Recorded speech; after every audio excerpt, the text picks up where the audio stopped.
नमस्कार मित्रों, मैं मोनिका पाल।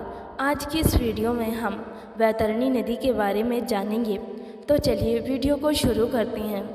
जिस तरह यमलोक के मार्ग दुखद और कष्टकारी हैं, उसी प्रकार यमपुरी की नदी भी भयावह है। गरुड़ पुराण के अनुसार इस नदी का विस्तार 100 योजन यानी 120 किलोमीटर है।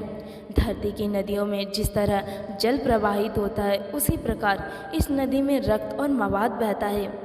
नदी के तट हड्डियों से भरे हैं। जब यमदूत इस नदी के पास पापी मनुष्य को लेकर आते हैं तो नदी उन्हें देखकर गर्जना करने लगती है। नदी में बहता रक्त खौलने लगता है, जिससे पाप कर्म करने वाले व्यक्ति की जीवात्मा भय से कांपने लगती है। इस नदी में मगरमच्छ, सुई के समान मुख वाले भयानक कृमि, मछली और वज्र जैसी चोंच वाले गिद्ध रहते हैं। यमलोक जाते समय इन भयानक गांवों से गुजरना पड़ता है।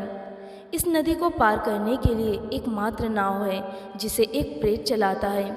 यह प्रेत नदी के तट पर पहुंचकर पिंड से बने शरीर में बसे आत्मा से पूछता है कि तुम्हारे पास ऐसे कौन से पुण्य हैं जिससे तुम इस नाव पर बैठकर नदी पार कर सकते हो।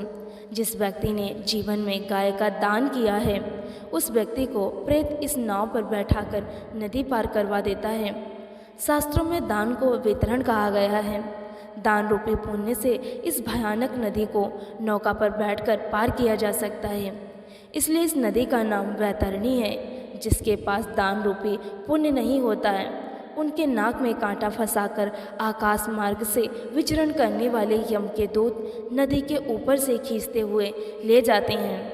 नदी में जीव आत्मा के पिंड से बने शरीर को नदी में मौजूदा भयानक जीवन काटते रहते हैं, जिससे जीवात्मा मूर्छित हो जाता है।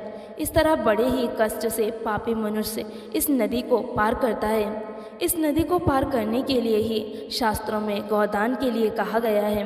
कई व्रत भी ऐसे हैं जिससे गौदान का फल मिलता है। इसलिए मनुष्य को ऐसे पुण्यदायी व्रत करते रहना चाहिए।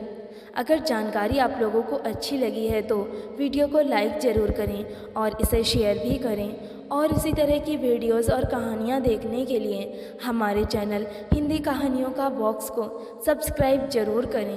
वीडियो देखने के लिए आपका बहुत बहुत शुक्रिया।